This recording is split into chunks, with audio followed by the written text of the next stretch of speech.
তো আমি কোরআনে করিম থেকে যে সূরাটা তিলাওয়াত করেছি আমার মনে হয় সবারই এই সূরাটা জানা থাকার কথা, কারণ এটা হলো কোরআনে করিমের সবচেয়ে ছোট সূরা।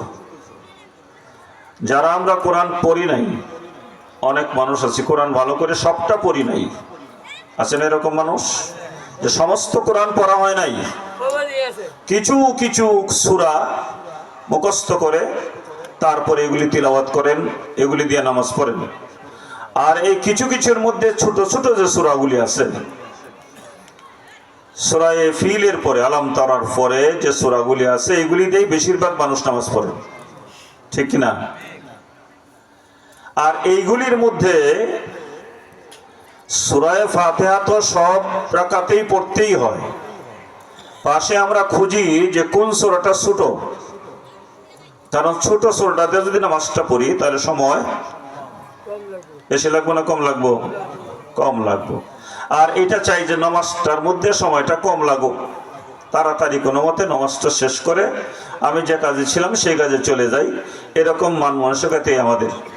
আর এই সূরাটা হলো কোরআনে করিমের মধ্যে সবচেয়ে ছোট সূরা। তাহলে যারা ছোট সূরা খুঁজি তারা তো এটা মুখস্থ থাকারই কথা, ঠিক না? আল্লাহ পাক এই আয়াতের মধ্যে কি বলেছেন আমি সংক্ষিপ্ত করে, বিস্তারিত না, সংক্ষিপ্ত করে কিছু কথা আপনাদের সম্মুখে আরজ করার চেষ্টা করব। আল্লাহ যেন তৌফিক দান করেন, বলেন আমিন। এই সূরাটার নাম হলো সূরাতুল কাউসার। সূরাতুল কাউসার। আর কাউসার শব্দের অনেক অর্থ, তার 17টা তাফসীর আছে। কাউসারের 17টা অর্থ হয়, তার মধ্যে একটা তাফসীর আমরা সবসময় করি যে কাউসার অর্থ হলো হাউজে কাউসার। কাউসার অর্থ কি? হাউজে কাউসার।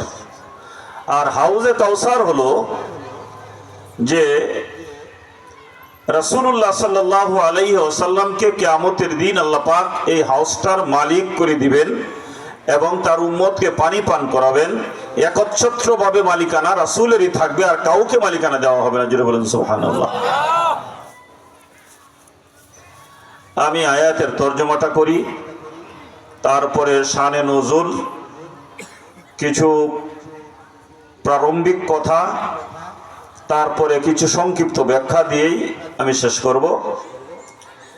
এই আয়াতের মধ্যে, 3টে আয়াতের মধ্যে আল্লাহ পাক প্রথম আয়াতে বলতেছেন ইন্না আতাইনাকাল কাউসার, ও আমার হাবিব আমি নিশ্চয় আপনাকে কাউসার দান করলাম, আপনাকে আমি কাউসার দিয়ে দিলাম।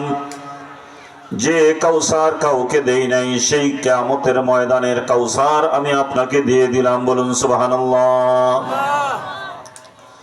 অতএব আপনি শুকর আদায় করুন।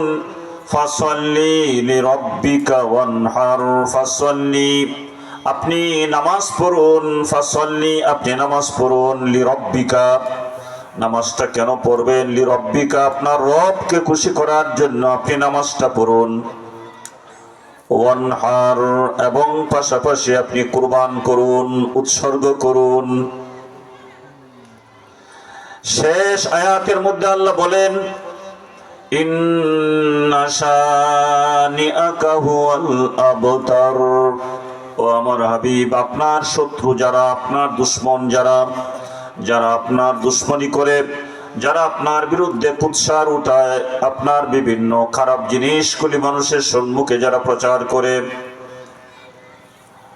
এবং যারা বলে যে মুহাম্মাদের ছেলে নাই, ছেলে মারা গিয়েছে, তার বংশ থাকবে না, এই কথা যারা বলে, আমি আপনাকে জানিয়ে দিলাম ইন্না শানিআকা আপনার শত্রুরা হুয়াল আবতার, তারাই নির্বংশ, তাদের বংশ থাকবে না, তাদের বংশ থাকবে না, তারা লেজ কাটা হয়ে যাবে।